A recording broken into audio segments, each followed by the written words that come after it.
Yeah.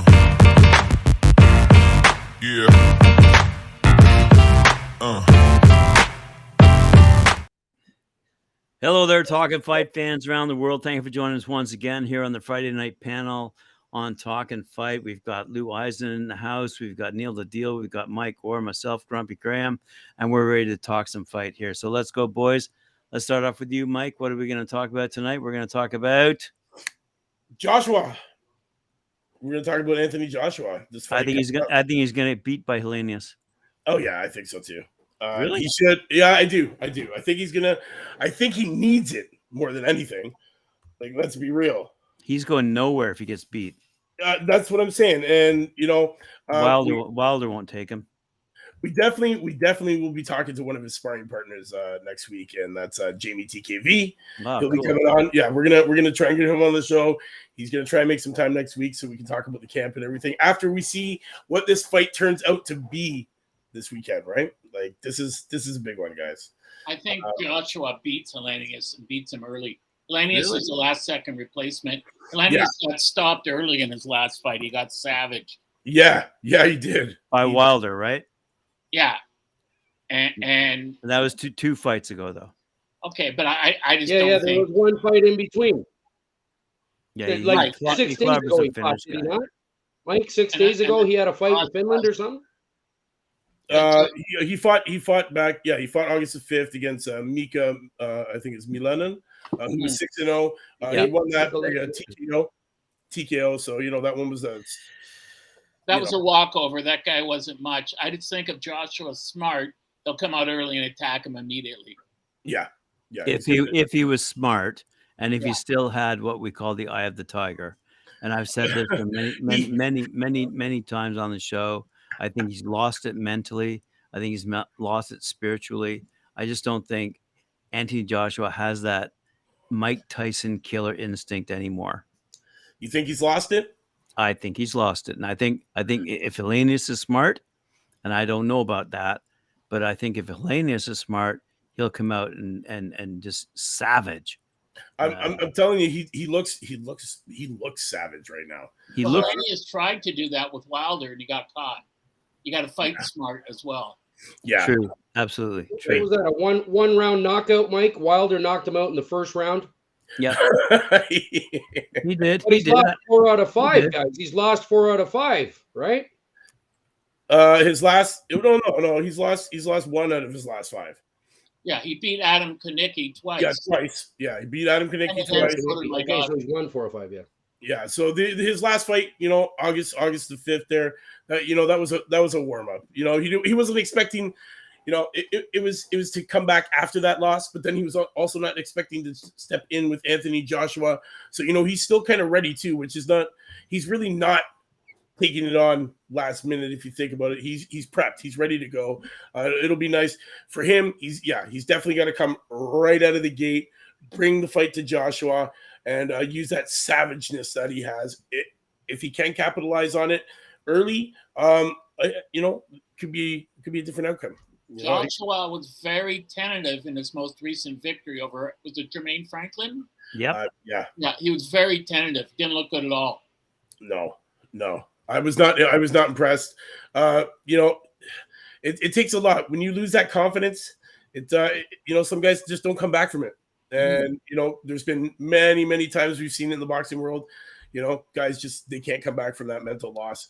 The best example recently was Juan Manuel Lopez from Puerto Rico was knocking. He was like 30-0 with 29 knockouts. And he got stopped by Salido 2 consecutive fights, and that was it. He was never the same.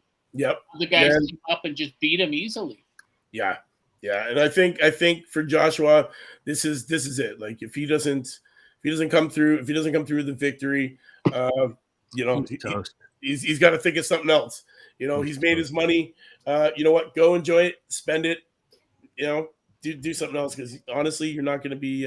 Well, take a look at what Eddie Hearn even said. Okay, even Eddie Hearn said, let's point out the other heavyweights on this clash of titans on this night. Yeah. Right?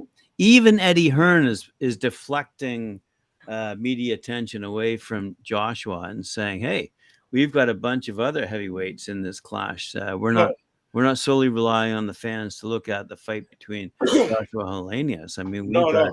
You got Hergovic, McKean, you got Chisora and Washington, Fisher, Armstrong. Top end of this card is the heavyweight battle, of the summer. Really, like we're definitely gonna see this going. It's great. if I was to pay money to go for a ticket and watch it, I wouldn't be watching Joshua. I'd be watching these other fights, quite frankly. And even if Joshua wins, and I'm sure if everyone British watching is watching us, they would argue with me. But even if Joshua wins, he's then going to fight Wilder, and at the end of the day, who cares? Yeah, Right? I think that's a very good point, because it's not that Joshua wins; he's got to win, which I think you're implying, Graham. He's got to win spectacularly. So if he pulls out a split decision or a unanimous decision, which is close, so what? Right? And then he fights a guy like Wilder, who's not widely respected, and it's a fight where you go, who cares? Why would I pay money to see that? Right. If you might remember, a couple of weeks ago, I mentioned what Fury's dad had said about Wilder's fractured skull.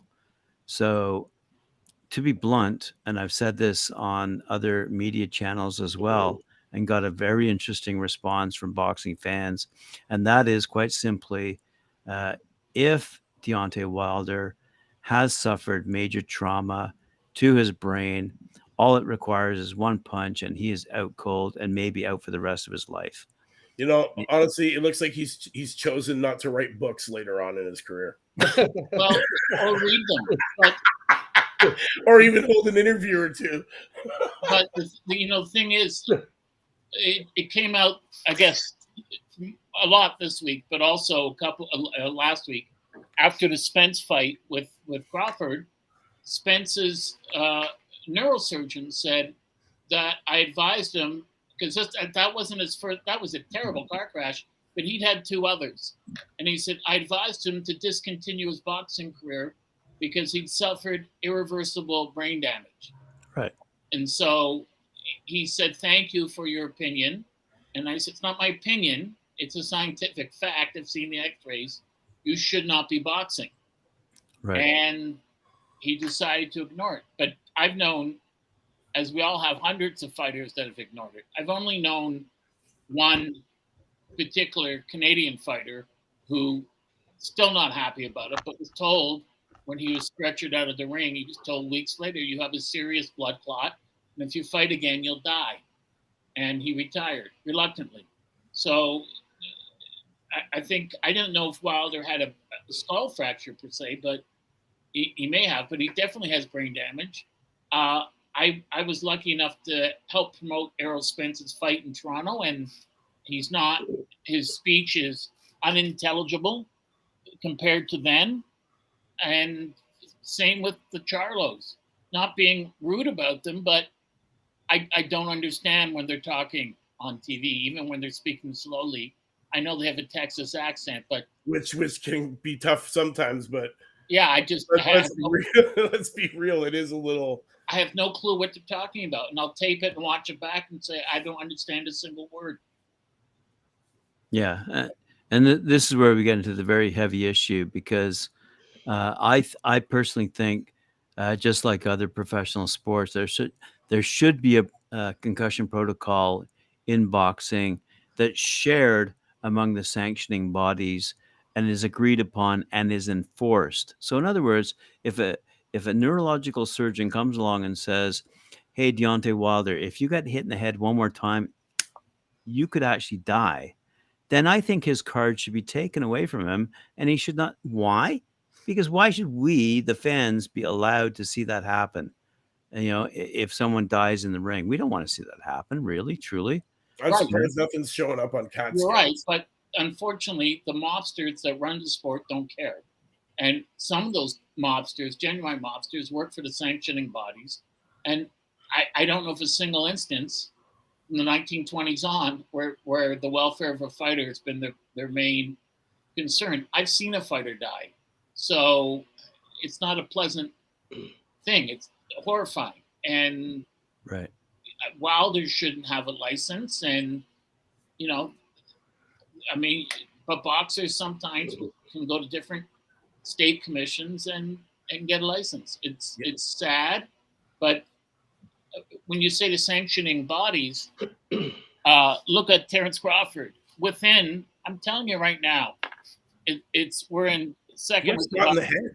Yeah, but within second week of August. Within next 4 to 8 weeks, one of those sanctioning bodies, if not more than one, will withdraw their recognition of him as welterweight champion, because they're all going to want him to defend against a different person within, 3 months or 4 months. Right. This always happens. They're corrupt. They're criminal. Safety, it can't be left in the hands of the commission. It's got to be by state officials or someone else to say, no, sorry, you don't get a license anywhere. Well, I'll just give a quick little example. If, for example, my neurologist said to me, "Hey, Graham, you might be susceptible to having another stroke. Therefore, we're taking away your driver's license." It's got nothing to do with the transportation authority at all. It's got everything to do with the doctor saying you cannot drive anymore. And that's what I'm saying. In boxing, it's required at that level for the medical authorities to say to a boxer, you cannot box anymore. Right, but when Ali had his last several fights, he already had Parkinson's, and the neurosurgeon told him that. One doctor at the Mayo Clinic said he was fine, and then a minute later he'd been paid off to say that by the Nation of Islam. But other doctors he had seen said, oh, his speech is impaired, there's a hole in his brain, and he shouldn't be fighting. And, he still fought. Even though money makes the world go round. That's all that. Yeah. That's realistically, if the doctor isn't going to give you the answer that you want, well, guess what? He's no longer your doctor. So, they doctor shop. So, same with all the, all these celebrities and sports people do that. If they don't get the answer that they want, they buy the answer that they want from the guy that's willing to sign the paper. It's sad, but it's true. And this is the reason why we got guys that can't, hold conversations after they retire. It's sad. It is sad. And I think, quite frankly, Anthony Joshua is suffering from some kind of traumatic disorder. He just doesn't have that eye of the tiger anymore. He just doesn't have that Mike Tyson killer instinct anymore. I think he's suffering falling from the limelight is what it is. He's no longer. That's what I was going to say. That's what I think it is. I think it's more of, hey, I'm not the talk of the town. Nobody gives a shit about what I do anymore. I'm not in the media. Nobody's watching me. Nobody's looking at my TikToks. Nobody's doing it. I think he's fallen from grace. And, it was a pretty hard fall. When that guy's just got your number, and no matter how many times you get in the ring with him, he whoops your ass. Not much you can do. He kind of fell hard. And I think he's missing that spotlight. And what puzzles me is, I don't know if he has a traumatic brain disorder. He may very well. Most fighters do from the accumulation of punishment. But when you look at Canadian Jimmy McLaren, who was the welterweight champ, and he beat 13 Hall of Famers and 14 world champions, when he retired, he lost to Barney Ross the third fight. He had 2 more fights. He beat Billy Petrol, the Fargo Express, and he beat the great Lou Ambers. And so he retires. And about a year later, he's playing golf with Bob Hope and Bing Crosby, and he gets a letter, and it's an offer for like $800,000 to fight Ross a 4th time. And he said no, because his manager, Pop Foster, who was also from Vancouver, had said to him, there's only 2 reasons for a fighter to fight: money and glory. And McLaren didn't care about the glory. He didn't like it. And he didn't like fighting. But he had more than enough money to last him. So his manager said, no point to continue fighting. You're already a world champion. You're a multi-millionaire. This is in early 30s. Why continue to fight? Why take punishment? No reason to. And he lived until like 8-9 years ago, until his late 90s, and he was perfectly lucid. He got out early. You know, he got out in his 30s, and he was right. And he kept his money. Not everyone. Ken Norton got out and kept his money. And, you know, it's something that boxers, unfortunately, don't do. And the reason they don't do it, as Ray Leonard said, is how do you walk away from 20 to 30,000 people cheering for you at a time? That's it. Well, that's what I was going to say, guys. Honestly, the way I see it too is that these fighters kind of extend their careers because they're entertainers. And no matter how you look at it, they enjoy the fact that there's 20 or 30,000 people, you know, once every 3 months, 4 months, 6 months, whatever it is. It becomes sort of an addiction, a rush of some kind. A lot of them go a little bit too far with their careers because of money, who knows? But like, again, a lot of these guys should have probably been shelved years ago if they had, like Graham was saying, proper doctors. We've talked about how Ontario is compared to Quebec on past shows, and how much the sanctioning here is so much different than it is in, say, Montreal or Quebec, and how the doctors treat the fighters here. Sometimes the fighters, as we all know, don't like it, but safety's got to be rule number one. Your health, you can't replace that. So they really have to start clamping down on this kind of thing, I guess, around the globe, so to speak. Because, yes, there are people that aren't going to be going home to their wives, kids, and families if they continue. And you bring up a great point. You know, you bring up the main thing is people often forget boxing is entertainment. Sports is entertainment. And fans aren't watching thinking about the fighter's welfare. You know, and fighter wants that money and he wants that juice, that feeling. You still got a family to support too, right? Yeah. So you don't really know their whole situation. And Montreal still, I'm not going to say it's a criminal jurisdiction, but the rules aren't enforced. It's not run by an athletic commission. It's run by the Alcohol, Gaming, and Lottery Commission. And people are paid off to go fight. You know, like I said, when that girl, Jeanette Zacharias, died, she wasn't even a novice amateur. You know, it would be like one of us tonight saying, you know what, I'm going to play for the Leafs this year. I'm going to take some shifts. I picture Neil doing that. Yeah, and it doesn't matter if I get body checked, whatever, I'll be fine, and they'll let me do it. But in boxing, you can do that. So she goes up and fights a person who had an amateur pedigree and loses her life. And she'd been knocked out many times before. And 2 months before, a neurologist, and the report was there in Montreal, they just ignored it, said she has brain damage, she needs an operation. She shouldn't be out walking, let alone fighting. And that's Montreal, whereas Neil said in Ontario, that's why they say, well, look, I got my medicals. Right, but you got to have one now. We don't care what your medicals were a year or two ago. We need a recent one done here. Yeah. Because we don't trust you. So I have a quick question, guys, if anybody knows. So we're looking at that fight this weekend. Obviously, the replacement, because Dillian Whyte was deemed unfit to fight. No. Tested positive. Well, yeah, that's what I mean. You can say whatever you want to say. He's been deemed tested positive. In his defense, he says he has never taken willingly or been forced upon to take this drug. And Connor, that's what he said too. Same with Connor Ben. I don't buy exactly. They're lying through their teeth. Yeah. But Ben Johnson, wasn't he another one? I never took those. Yeah. But you know what? He got sponsored great by Cheetah, the energy drink. but look what I think it was Derek Chisora who said this week as well. Mm-hmm. You know, he can confirm that there's a lot of boxers, not just Dillian Whyte, out there, and even Anthony Joshua came out and said during the press conference, you know, he's simply not in favor because it risks our lives. Yeah. You know, if there are guys cheating, you know, so stop it. Yeah, so and there's that one guy, Big Baby Miller, who was caught cheating 3 times.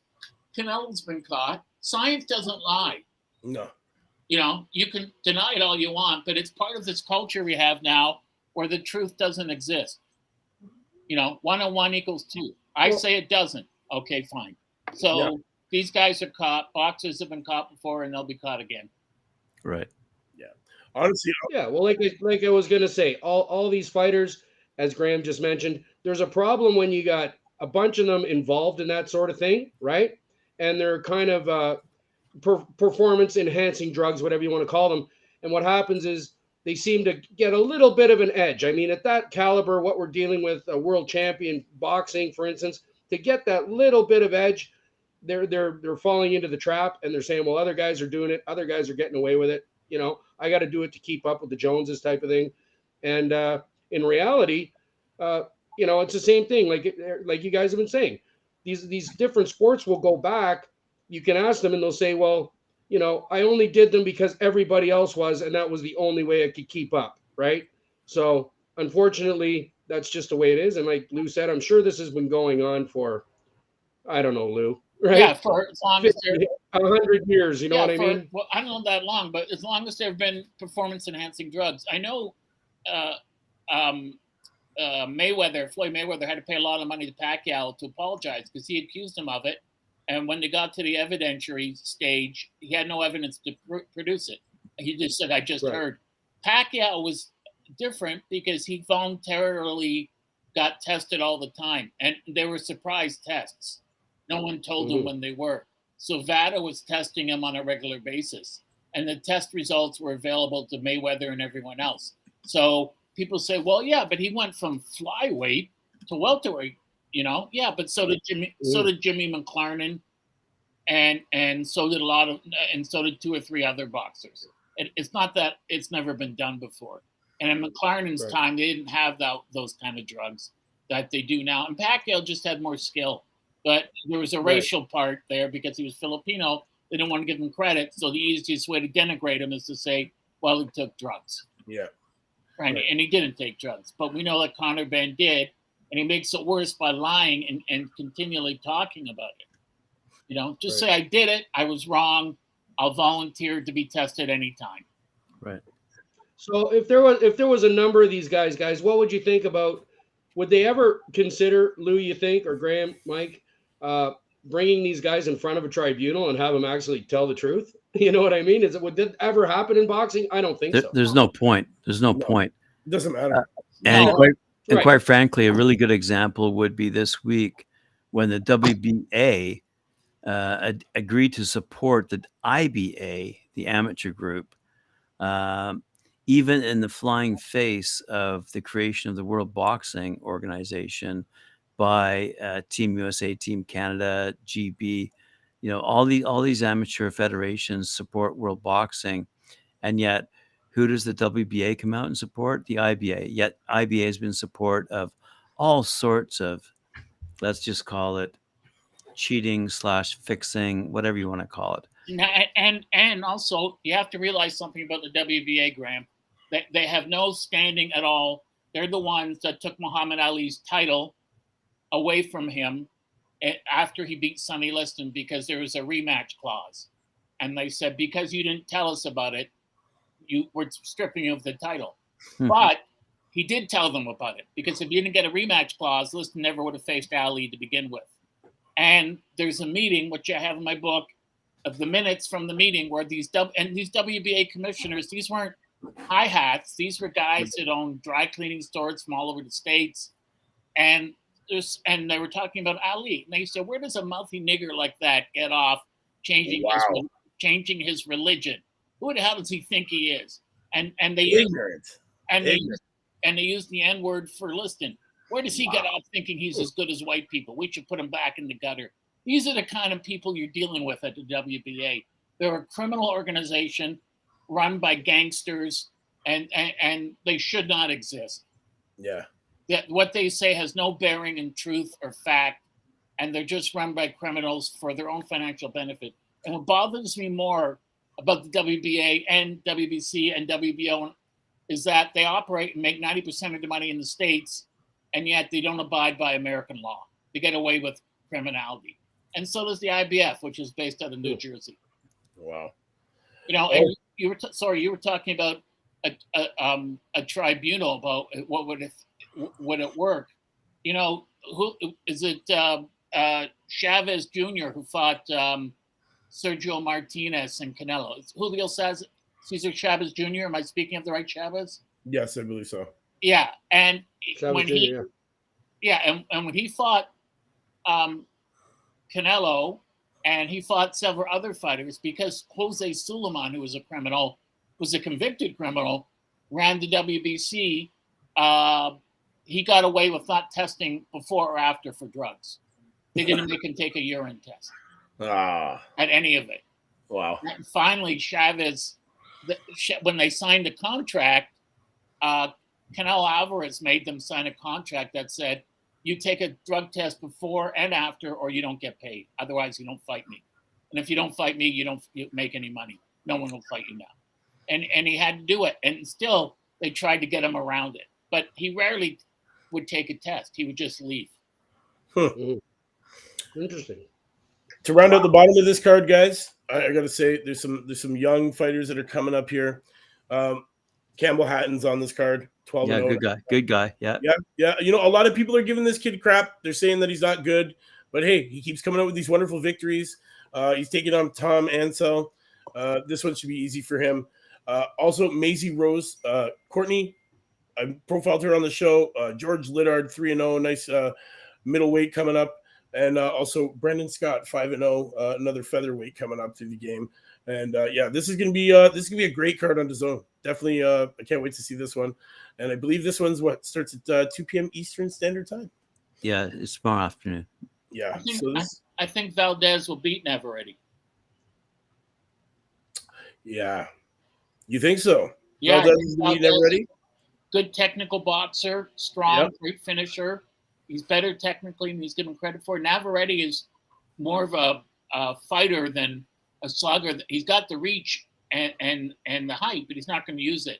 He's going to trade punches. And the Australian guy that dropped Navarrete was not good enough to finish him. If Valdez does that, he'll finish him. Yeah.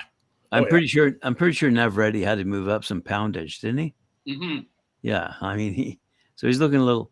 I'm not going to say old. He looks a little soft, we'll say. Yeah, absolutely. That's how fighters get hurt, and he doesn't want to admit to himself that I can't fight in this weight class anymore. Right. I can't. Right. I just can't do it. Yeah. So this fight, this is the kind of like the Battle of Mexico, so to speak, right? Because both fighters are Mexican. They both were world champions in the past.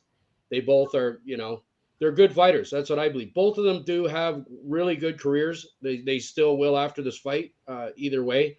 But I agree with Lou on that. I think Valdez has got a little more in the tank. He's got a little more finishing. He seems a little more focused on his, what he wants to do going forward.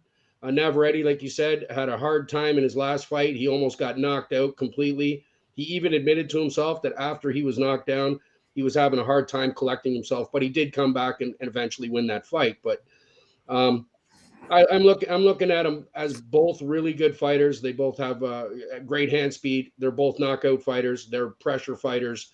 They're not going to stand around. I just think Valdez, it's going to be close. I don't think this is really, guys, my opinion is not going to be anything but it's going to be close. But I think Valdez is going to come out on top.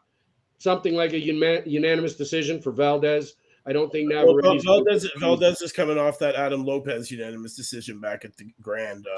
That was May 20th. So what are their records? 30. Valdez is 31 and 1 with 23 knockouts, and our man Navarrete is 37 and 1 with 31 knockouts. So I think Valdez will stop him. Yeah, that's a great fight. Yeah, I'm looking for that.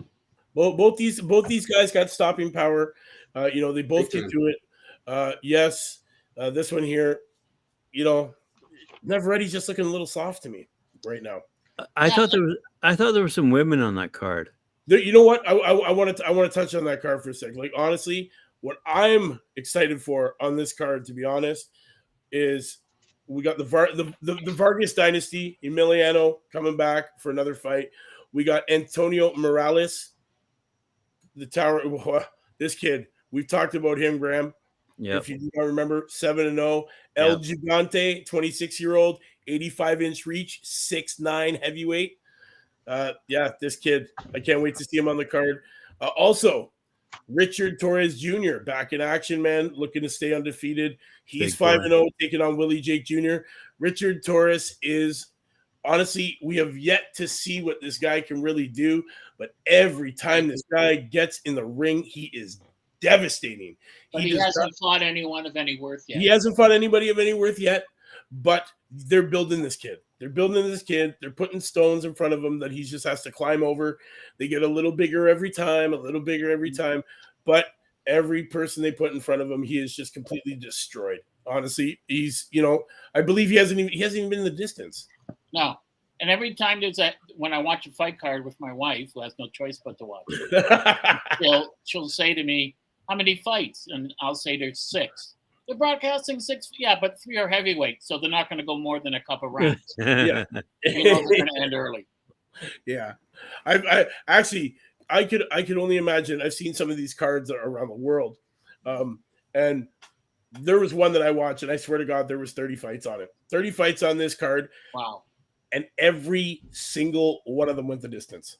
Wow. Can you imagine having to sit there for that many? Like, I would love it. I would love it. But you and I would love it. Yeah, all 4 of us would. But the seasons would be changing outside. Oh my God. This is going on. Yeah, this is over in Germany. They had literally like a 30 fight card, and every fight went the distance. I was blown away. This is what kills me about the way the media lies about boxing. They say it's not as popular as MMA. Well, Germany's getting 90,000 people to fight.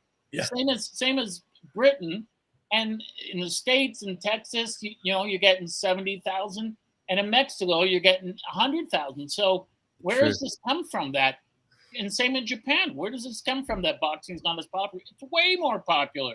Honestly, if you go on BoxRec right now, Friday night fights, there's literally 4 in the States, 2 in Tokyo, 3 in the Philippines, one in Argentina. You got them in Australia. They're all over. There's fights all the time. We know that. And these are sold out fights. And you look at a country like Australia. Yeah. Australia's boxing history goes back almost 300 years. Yeah. Because they were fighting kangaroos. Right. And you look at some of the best teachers in the history of the sport, Larry Foley, Jem Mace, come from Australia, right. Although Jem Mace was originally born in England, and they taught a lot of American fighters how to fight. So, yeah, I mean, it's universally popular, but the media doesn't care. And the great thing about numbers is numbers don't lie.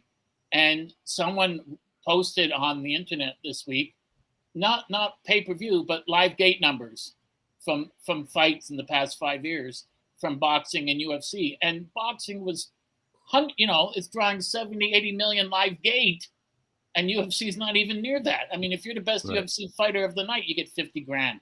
That's per diem money for a world champion in boxing. Right. Honestly, I was upset to see that Raymond Muratella was benched. That training camp mishap. He was supposed to take on Diego Torres on this card as well. I would have liked to see that. I like that kid, Raymond Muratella. Been following him for a little while. But yeah, I have a question. Yes. Who was the guy that Russ Amber was in the corner for, that heavyweight beat the guy from, I think, Nigeria, who was going to school in the States?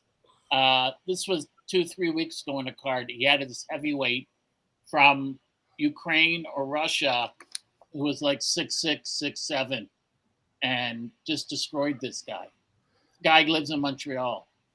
I hadn't seen him before. Oh. Not Artemiev or whatever his name is. Lion. We're talking about the Lion. Yeah. Big guy. But boy, he was skilled, and boy, did he take that guy apart. Arslanbek Magomedov. Yes, that's Magomedov. Remember that, Mike? I couldn't. You know what I mean? Magomedov. Boy, could he fight! I mean, that guy is a monster. I've been watching this guy.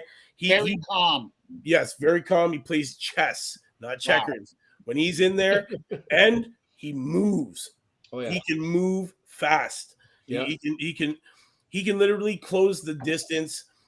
Like 2 strides, he's across the ring. The guy's so big, and he's a monster. He's agile. He's got good defense. He can take a punch, and man, he's got boulders for hands. He hit this guy a jab, and he staggered him. Yeah. Absolutely. This guy's serious. He's my new favorite heavyweight, guys. As I was saying before, Mike? Magomedov. Honestly, these heavyweights coming up through the ranks, man. He's amazing. I think the heavyweight division in the next couple of years is going to become the most popular division in boxing again. I believe. Like it used to be. Yeah. Like, come on, we haven't had an undisputed champion since the three belt era. We haven't had one in the 4-belt era. It will only happen when Tyson Fury decides to just give up his belt. Listen, he's gonna get his ass whooped so hard by friggin', I hit as hard as a Ford Fiesta coming at you 60 kilometers. I can't believe it hasn't been vacated anyway. Like, just I can't believe it hasn't been taken away from him. And I think it's the WBC. I can't remember who it is, but it doesn't matter. But the point matter is there's like 5 or 6 guys atop that division, quote unquote, atop that division, run by the British media, who really aren't making any room whatsoever for these guys who are coming up through the Americas right now. And I'll give you a great example. Someone in the U.S. press this past week said, I think Jared Anderson should have stepped up and taken on Anthony Joshua. And you couldn't believe the flack that writer got from the UK boxing fans. Right? Of course. Yeah, but guys, as we've talked about before too, the U.S. fighters are going to bring in the pay-per-view dollars. Okay, so you would think kind of up, some of their mind, because as we know, some of these fights that were going to be giant pay-per-view fights ended up as that they were hoping, because no, but they really need to have especially in the UK, like Graham. Well, Graham brings up a Sorry, salient point here, which is no problem. Some fighters get leeway, and I'd like to know the answer to that. Graham brings up a great point. Why does Tyson Fury get leeway with the boxing associations? Why does he get not to defend his title against a real fighter? And other guys, if they don't do it in 3 months, they're stripped. Some guys can take 1.5 years, 2 years off. It's all right if you have a medical problem, but Fury just doesn't feel like doing it. I don't feel like fighting the Ukrainian guy. I'm sorry. Usyk. Thank you. I don't feel like fighting Usyk. Well, it doesn't matter if you feel like fighting him. You should. He's the other champ. You have to fight him. I think he's afraid of Usyk. I don't think he's afraid of getting knocked out. I think he's afraid of losing on points. Usyk is a smart, technical fighter. Yeah. And I think he would beat Fury. And Fury's just like, I'm the champ. I can do what I want. But it's not the way it works now. But they let him do it. They let him get away with it. They will. And I think that's where some of the changes will take place in the next year. I mean, we talked about this a year ago with Christian von Sponek out of the UK. And he was saying, it's not going to change this year. And he's absolutely right. And has been proven right, because they can't move Tyson Fury out of that position. They, as in anyone, they can't move him out of that position. And so who's left, right? So Usyk is left fighting in Poland against Daniel Dubois. Okay. So he's gonna clobber Dubois. So again, where does that leave the positioning or the standings? You've got Joshua. If he loses to Helenius, which I think is going to happen, quite frankly, but Helenius is still ready. As Mike Tyson said, it all changes with a punch to the face. So the point of the matter is, and who do you have below them? You've got a bunch of has-beens, with the exception, as we've just discussed, some of the American and Canadian or Russian Canadian fighters that are coming up through the heavyweight division, and the Americans are saying these guys are great. The British are saying, who? And this was clearly evident this week when Eddie Hearn was presented with the fact that Jared Anderson could potentially. The guy is big. He's huge.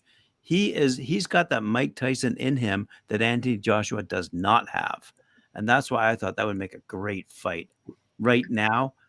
Oh, I agree. I think one of the things that Eddie Hearn and the Brits don't understand is that Canadians, in particular us, because we're caught in the middle, we don't really care what you think about our boxers. Same as in the United States. Doesn't matter that you won't give Lennox Lewis credit for being a great heavyweight champion. Facts are the facts. He was a great heavyweight champion. So we don't necessarily need your credit. But on the flip side, they control the sport, so it's difficult to find your way. And for a writer to get attacked for suggesting a good fight is just stupid. I mean, it makes no sense. He's putting boxing in the news. Should be happy he's writing about it at all, rather than attacking him for that. And I think that's the way it is right now. Yeah. But until you gotta look at this though. Like, look at this. Like, you got Ruiz, 33. The guy's still up there, number 4 ranked. Dillian White, number 5 ranked. We got Dubois, Wilder still at 7, Ortiz still at 8, Joseph Parker 9, and then it rounds out with Chisora. Okay, I think Chisora's over the hill. I think White shouldn't be allowed to fight because he tested positive. Yep. I think Daniel Dubois is not a walk in the park for anyone. I thought and Joe Joyce would be good, but he lost a fight he should have won. Yes, that's true. Zhang and Joyce, they're head and head walking up this list. They're both of them are about to enter that top 10. And they're rematching. And then we got Hargrovic and Bacoli coming up behind them, and our guy from the States, Jared Anderson, is now ranked number 15 in the world in the heavyweight division. So we're going to see him coming up the ranks real quick, just like we've been saying from the time this kid left amateurs to came pro. This is the next guy to get behind. This guy's going to be wearing a belt. And I think his last fight was indicative of his improvement in the sport. I've been a critic before, but I think I was wrong because the fact that during that fight, his most recent fight, his corner said, concede the knockout. Just you're not going to knock him out. Yeah. Just beat him on points and beat him up. And he did. He listened. Yeah. And that was against Charles Martin. Yeah. And he fought a very good fight, and he beat a good fighter. Yeah. And so it only gets better from here for him. Yeah. Like his last 3 fights, you got to figure, like Charles Martin, George Arias, Jerry Forrest, one was Forrest TKO in the second round. The next one was a stoppage in the third against George Arias, and then Charles Martin, he took it to distance. So he's finally showing that he does have those techniques that a lot of people said that he didn't because he was blasting out these guys in the first round. I agree. Yeah, but the kid's only 23. This is another thing. Yeah, he's 23 years old. He's a kid. He hasn't even gotten that old man strength yet. No, and except for people like Ali or Joe Louis, heavyweights, as you know, mature later. So he's not even close. It's like Richard Torres, you're mature. Yeah. They're not even close to their prime. No. They're 5-6 years away from their prime. Yeah. And they're this good. Yeah. That's the scary thing about them. You look at Anderson, you think, boy, if you're going to have a chance, you better fight him now. Yeah. You wait 5 years, you've got no chance. Oh yeah, 5 years. 5 years. He's going to put on a little bit more size. He's going to be coming into that body perfectly.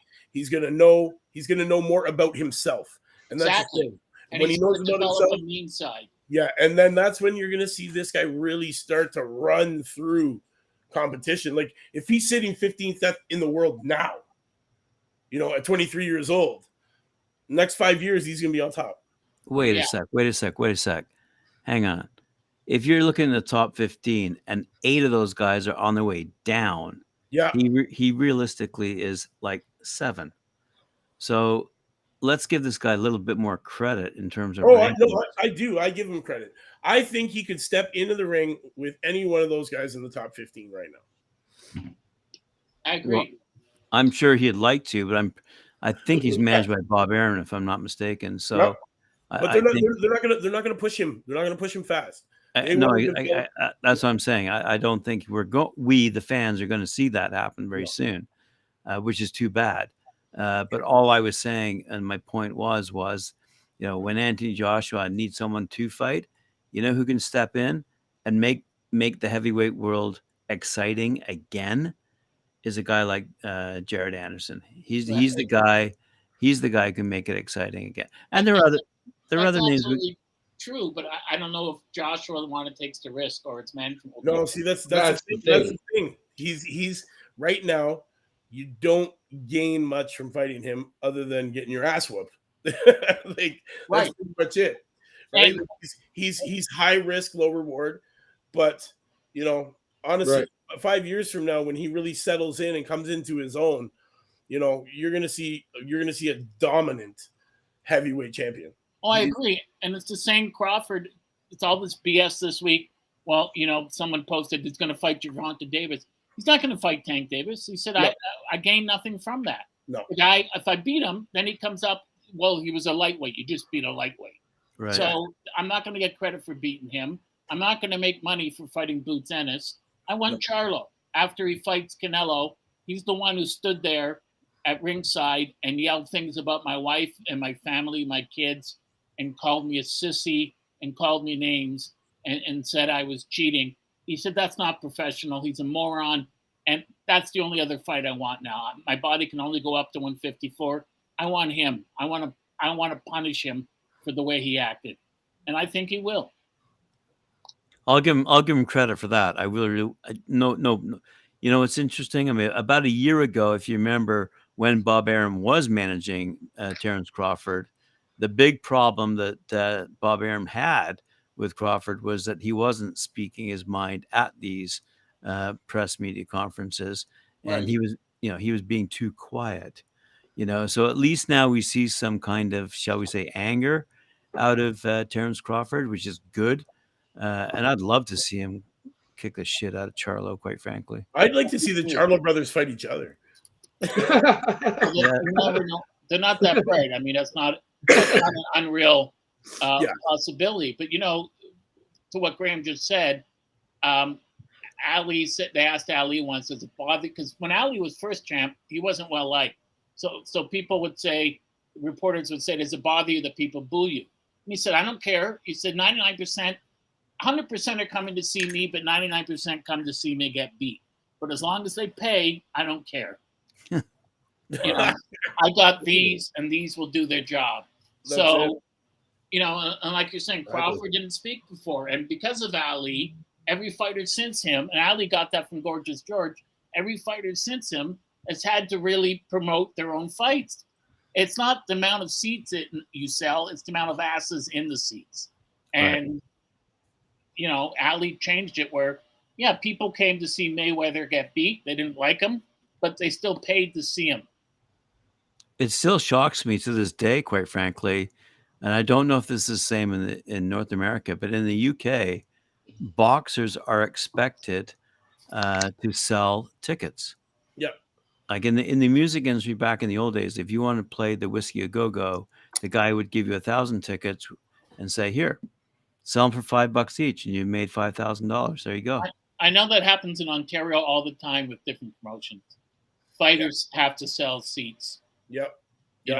And they don't get paid that much. That's It's one of the few sports that I know of where you, the athlete, have to sell seats to the event. Right. But in England in particular is my point. I haven't seen it much in Ontario, quite frankly, because we've had a lot of sold out shows, to be blunt. Right. I've worked for a bunch of promotions. They all did that. Promoters in Ontario. They all did it. Did it? Yeah, they all each fighter had to sell a certain number of tickets. That's what I'm saying. saying. You had to guarantee it if you wanted to get on the card. That's what I'm saying. These days, I think it's a bit different. So there's another card. There is? Yeah, there's one more. 9 p.m. Eastern, Showtime. Emmanuel Rodriguez is readying himself to reclaim his place atop as he preps for his rising contender, Melvin Lopez. This one's for the vacant IBF Bantamweight World Championship. This one's live on Showtime. Rodriguez, he's a seasoned fighter out of Puerto Rico. He's got a record of 21-2 and a knockout ratio of over 50%. Following his technical decision victory over Gary Antonio Russell, Rodriguez has positioned himself for another shot at a world title he clinched in 2018 against Paul Butler. And then Melvin Lopez, strong contender from Nicaragua, boasts an impressive record of 29-1 with 19 knockouts. Since his singular career defeat in 2019, Lopez has swept his way through 8 consecutive victories, displaying explosive powers in the boxing ring. So, wow. Yeah. Also, don't forget, there's at least 55 Russell brothers. So, yes. Yes. Well, he can guarantee him a shot at 54 other Russell brothers too. Yes, and it's funny because Wow, that's humor from Lou Eisen, folks. There you go, Lou. Gary Antoine Russell is on this card, who is 16-0, and he's taking on Kent Cruz, who's 16-0-3. That's in the super light division. This one is packed with a bunch of these up and comers too. Michael Angeletti, Trayvon Marshall's on here. Jesse Hart. Like to see this kid out again. Jose Benavides Jr. is on this card as well.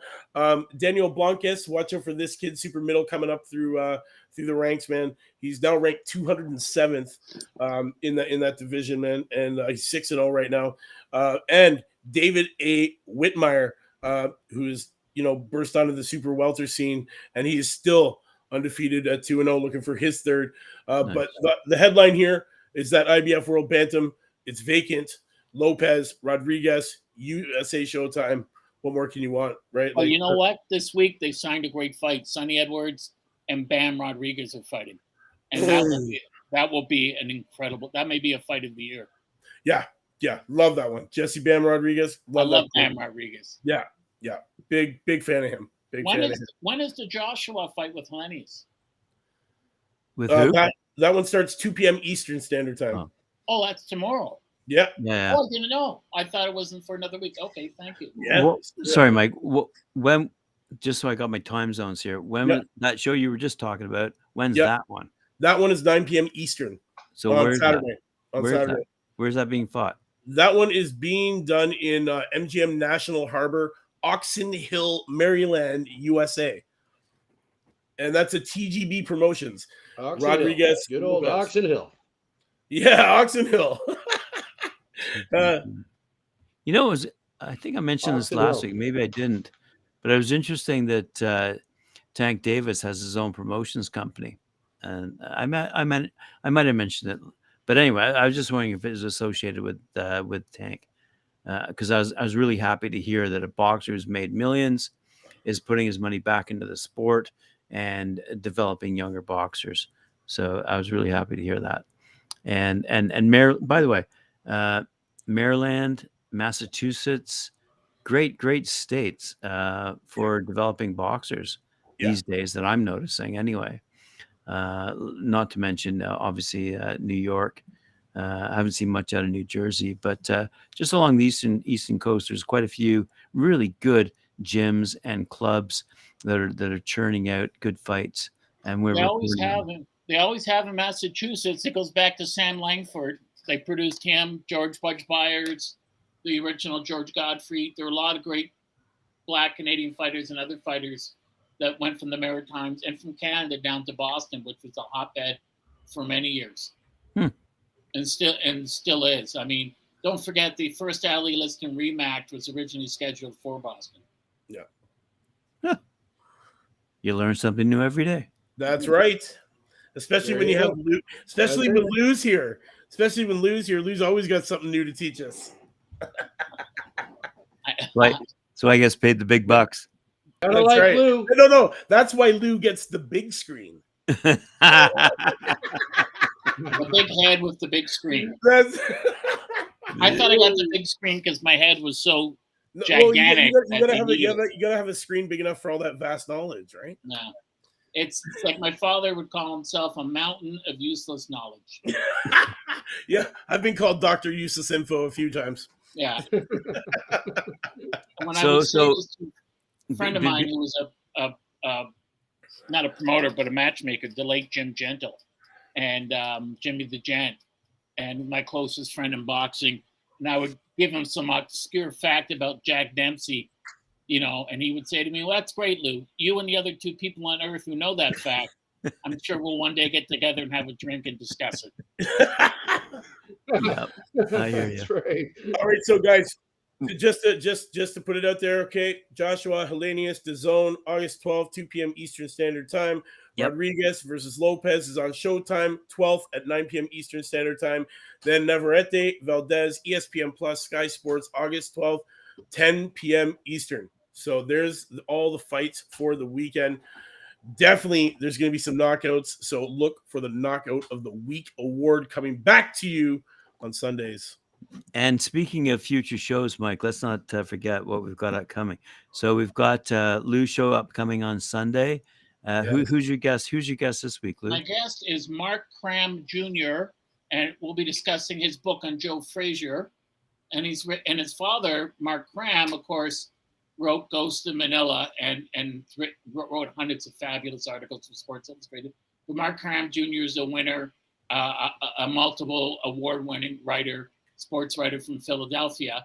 And I would also encourage people to watch last week's interview with Randy Roberts. It was a 4-time Pulitzer nominee. Yeah. And that's the Sunday with Mark Cram Jr. A week after is Nigel Collins, the former editor and publisher of Ring Magazine. Oh, that's going to be a good one. Honestly. It's wow. funny. When I went to visit Neil on his boat, I couldn't believe it when I saw that it was called Thrilla in Manila. I said, "Wow, Neil, wow, I like that. that's Neil, cool." wow. Anyway, so Neil, you've got a show upcoming too. What's it going to be about? Boxing 101. What do you got coming up? Well, Boxing 101, we got a bunch of things happening next week. Graham, I haven't made 100%, guys, what I'm going to do. There's some stuff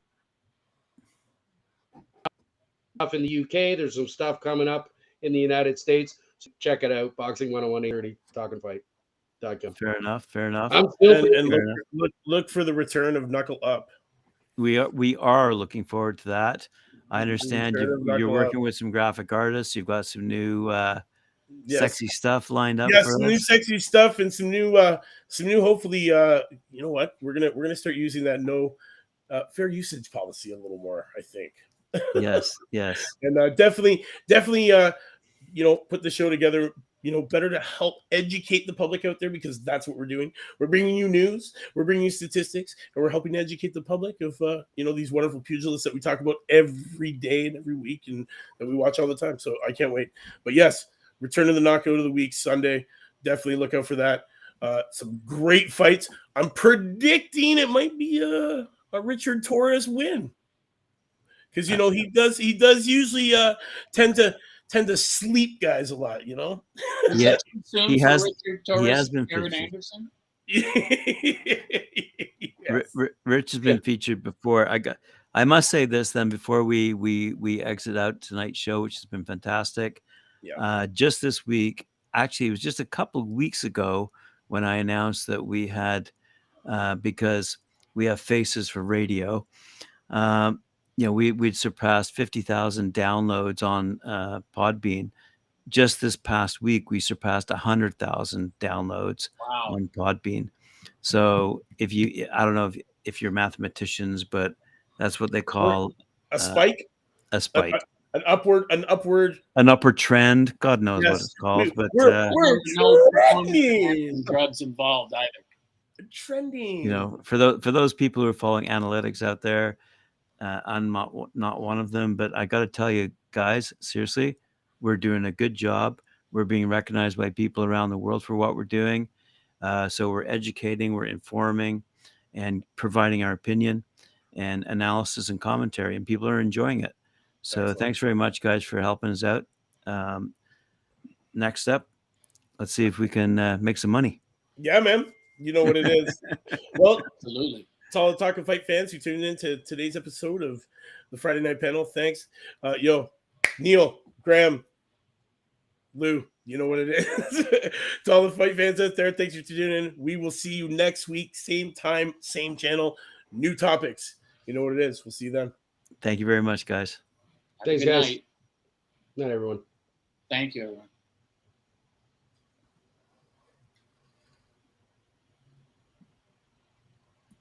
I don't know. I don't have the studio open. So what happened to Grumpy Graham? He just left on us?